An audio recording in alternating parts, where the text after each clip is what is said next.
Ladies and gentlemen, welcome to the MMA Show brought to you by Warfare MMA. My name is Asher Blocker. This is my partner in crime, the peanut butter to my jelly, Craig Watkins. How you doing, Craig? I'm doing fantastic. You know, we did this show at 7 o'clock because he hasn't started drinking heavy yet, so we try to catch him when he's in the zone. So I'm drinking heavy.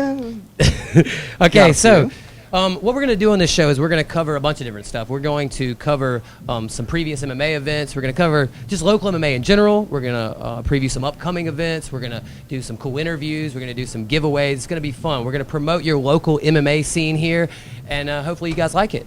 Craig, are you excited or what? Absolutely excited. Here in Myrtle Beach, we're going to show it all. Okay, now we're going to thank our sponsors because without our sponsors, for local MMA, they make this possible. They make the events possible. They make it possible for me and Craig to sit in a bar and do cool shows. Let's talk about this. Sit here, watch fights, and drink. All right, so we got Club Boca and Broadway Louis. You love that place, Absolutely. right? We love that place. I actually have, in future shows, we're going to show a video. I've got a video of Craig dancing in Club Boca that is priceless. All the single ladies? Yeah. We also have Myrtle Beach Harley Davidson, Myrtle Beach Chevrolet, Truett's Auto Collision, Beer Army, Tire Town and Toyo Tires, the Backyard Sports Bar and Grill, who happen to be our hosts tonight. Absolutely. So we want to give a big shout out to Backyard Sports Bar and Grill. I come here all the time. The food is awesome. The drinks are better. Let's see. We got Platinum Limousine, Island Bar, Coastal Plastic Surgery, Blue Energy Drink. It's worth noting that Blue Energy Drink provided all the hype that you see with myself and Craig here. And some of the hot girls that are standing behind us. Very true. In front of us, actually. We also have Bojangles. I also support Bojangles. Their chicken biscuits, if you've never had one, they're fantastic. They changed my life. He's from the north. He never had a chicken biscuit. They're amazing. All right, we also have Sunshine Maintenance, Maximize Living, and last but not least, Fitness Edge MMA. All right, so folks, we're gonna take a quick break here in a second, and we're gonna come right back with our MMA Rewind segment. We're gonna get this show started. It is worth noting that you can log on to warfaremma.com and click on the link there. You're gonna see our beautiful faces, and we're gonna be doing some shows. We got another one coming up in a couple weeks, and then we're gonna do a monthly and just give you guys a preview of stuff coming up. Just keep you guys in the loop. You can also find it on the Facebook page. There'll be a link up there, and it'll take you right to it. I mean, we're going to be mentioning that site a lot, just because a lot of people's videos are connected to there. You have you can purchase tickets through there, and I'm not just here for good looks, but to actually give you some information as well. So I believe you. All right, we're gonna take a quick break, and we'll be right back. Bye bye.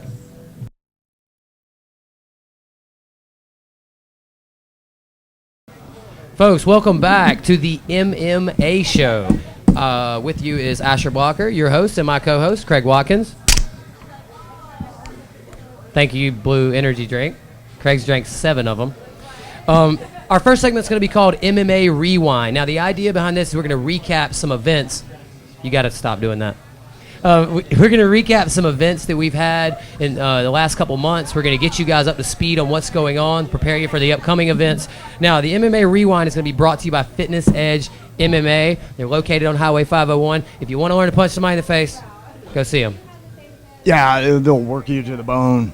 Yeah, you get like a good workout or something. You got a lot of people there that know what they're doing, and they work hard. Very true, very true. So let's go ahead and get started. The first event, the one we're going to cover in today's segment is the May 21st event. It was put on by Warfare MMA. It was at the Myrtle Beach Convention Center. Is that right? So, yeah. Myrtle absolutely. Beach Convention Center. We were lucky enough to be in attendance. It was awesome. Good fights. It was a great crowd. I don't know. What was your impressions? Well, you got to remember, we went around to a lot of different MMA events. You have good shows, bad shows. Very true. This one just so happened to be very, very good. There was one we went up to when Walker Vivian fought in North Carolina. I forget the city, Greenville? Something like that. A forgotten city in North Carolina is what it was. Forgotten city. It was terrible. I felt like the Lions Club was meeting it. Nothing against the Lions Club or anything like that, but it was not run as great, as well as this one. You walk in, it's at the convention center. Traffic was good. We walked in, got tickets. Actually, I bought my tickets way beforehand. But we went in, they sat us. Excellent seats, the bleachers, place was packed, and the DJ was perfect. Played everybody's music right on cue. Had big screens in the back. Man, it was just the idea. It was just a very professionally run event. So it was. We're happy to be covering it now and take part in it. We do want to talk about some of the fights that were on there. We're going to highlight some of the fighters because, it's really doing a disservice to skip over any of that. So what we did have, we had 6 state championships. We had 2 regional titles up for grabs. And, when you're fighting for a title, it's kind of a different deal, huh? Definitely. There's a lot more on the line. But then again, when you talk about titles, you're talking about it's how badly do you want it, and that's what it's worth. Everybody wants these. Yeah, we gave away a lot of belts that night, and the one thing that Warfare MMA has done a good job of is they align themselves with the ISKA, which is a very respected organization, and the ISKA has provided some of the championships, and it really brings some validity to the event. So let's go ahead and get started. You ready? Let's hit it. All right, let's rock. What do we got up first, Craig? We're talking about Matt Coakley, Charlie Vivas. This fight was amazing. We were really excited going into this fight because Charlie Vivas is a super aggressive guy, attacks with submissions from the bottom. He's attacking on the feet, throws heavy hands, and from what we knew about him, added to the fact that what we knew about Matt Coakley, who is a super aggressive guy as well, it's like 2 bulls meeting in the middle, so we were kind of pumped about it. Yeah, Matt Coakley, you actually saw him fight in Pigeon Forge, Virginia, right? Tennessee. Pigeon Forge, Tennessee. Asher was commentating for the fights, so you had front row seats, but you know something about Matt before he came in. Well, Matt's an interesting character. We called him if he had a nickname, it would be the Lone Ranger, because, we'd see him at breakfast at the event, and he's by himself. He would just roll to MMA events by himself. So a guy with that mentality, he's coming to fight. So, it kind of lived up to the billing, man. It was an action-packed fight. There were groin shots. It got a little crazy. But I thought Charlie Vivas did enough to pull it out. I felt like he was doing most of the attacking, putting on most of the offense. I felt like Coakley was getting takedowns and defending a lot. But, my partner in crime doing commentary with me that night disagreed, and the judges disagreed as well. Absolutely, and unfortunately, Charlie Vivas lost, but all the respect in the world to that boy. Nobody He's down loses. in Colombia, down in Brazil training right now, I think. Yeah, nobody loses in a fight like that. So, maybe we'll be lucky enough to see them again. But Matt Coakley ended up being your 135-pound champion that night. Right, and the next one we got Trey Moss and Josh Plato. Yeah, going into this fight, we knew a little about Josh Plato. He was a strong top position grappler and really, really tough kid. He had been on a kind of a winning streak. He had beat a couple guys coming into this event. And then he went up against this guy, Trey Moss, who we didn't really know anything about. Did you? I knew nothing. I was in the back room helping people tape other people. Here's all all I knew is on paper he was the #1 ranked amateur in the country, which is... Yeah, actually, that seems legit, right? That's very legit. Well, apparently he lived up to the billing because he ran across the cage and was. And Josh Plato is a man, and he was able to manhandle him. He was throwing him around. He was able to stay on top and ended up getting the choke out for the win. Yeah, that was very impressive. Yeah, we'll learn about chokes later on too. Yeah. So in the future, look for Trey Moss. This kid is a stud. And he's got a lot of people that believe in him. A lot of people behind him. All right, and then we got Amos Collins and Nick Wesley, and this is actually an interesting fight. This is, you got a lot of history here. Try and keep it short because there's a lot to talk about. Yeah. I could be a little long-winded about this one, but they had their first fight in Florence, South Carolina, at an event, and it's probably the best amateur fight that you'll ever watch. And both guys came out, and if you haven't seen Nick Wesley before, he's a little eccentric, huh? Yeah, I wouldn't take the guy too seriously, and what a mistake that would be. Yeah. And now Amos did not take it too lightly or anything like that. When the bell sounded, Amos came out, Nick front kicked him in the face. Right in the Broke face. His nose. In the face. Within 10 seconds of the fight? 5 seconds? Yeah, Amos opened up. He was bleeding everywhere. But the fight ended up being an amazing fight. They were going back and forth. Amos almost had him choked out. He couldn't finish. Wesley was able to get back up, and Wesley, after a couple submission attempts from the bottom, Wesley caught him in a triangle. Amos forced a tap. But it was one of those fights that when you left, we're thinking, God, we can't wait to see this again. Yeah. And on May 21st, we actually got to see it. So we're all looking forward to it. Everybody's pumped up. They come out for the fight, and in the first round, the first round was probably better than the entire first fight. That was the best first round I've seen in a long time. Excuse me. When you see a guy during rounds smiling in the corner, Wesley was smiling in the corner, laid back, relaxed. You think that he was thinking if he just did his laundry or folded his clothing or something like that. He gave Amos a battle, but it was Amos who was climbing all over him in the first round, and Nick evaded everything, and in the second round... It's obvious what happened there, too, because in the first fight, as Craig mentioned earlier, he came out and Wesley hit him with the high kick and broke Amos's nose, and that was obvious that's going to hurt you in the fight. So Amos, you could tell, made a marked improvement. He had decided, I got to come out and get after this guy. So he got after him, and he dominated most of the grappling exchanges, even though it was competitive.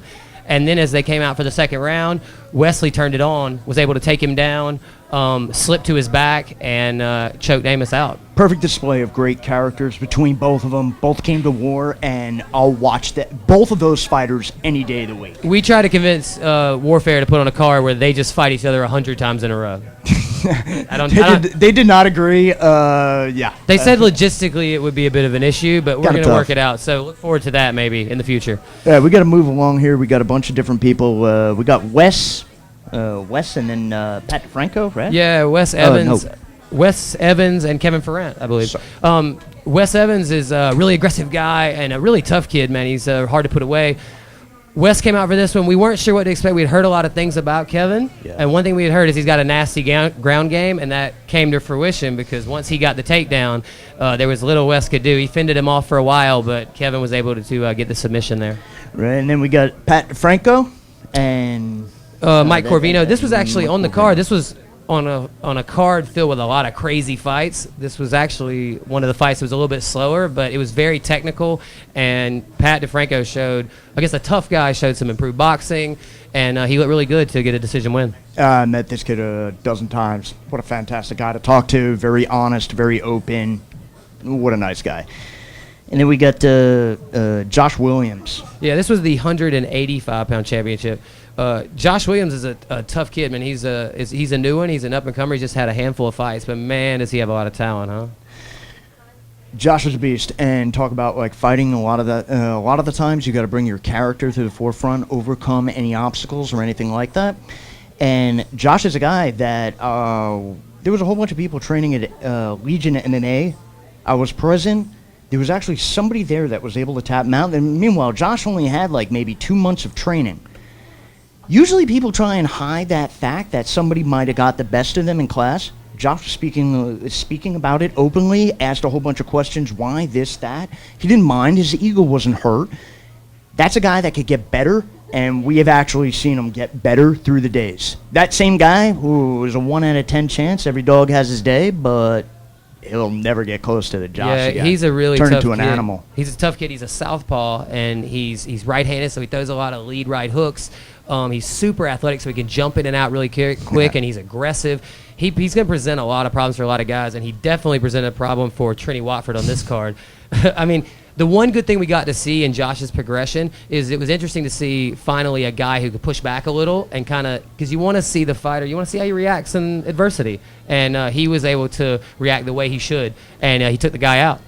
And then we have the 205 fight with Marvin Skipper. Yeah. Breakdown, came out, punch, then Marvin guillotine, end of story. Always an exciting fight with him. That sounds like a short recap, but that's basically what the fight was. Like, the guy ran out, he threw a lot of hands, he was aggressive to his credit, right? Yeah, and Marvin grabbed him in the tie clinch, pulled him straight down into his bread and butter, the head and arm guillotine, and put him to sleep like that. Marvin's a beast. Yeah. And then we got Heather and Andy. The girls fight at, let's not mention weight, but a girls fight. The girls fights are always awesome. If you ever watch a local MMA card or any MMA card, you see that the girls fights are always amazing, right? Sometimes you get different things with different girls, and Andy just brings it. And this girl was definitely up for the challenge, and it didn't work out to Andy's benefit there. Yeah, Andy. We had talked to Andy leading into the fight, and she'd worked a lot on her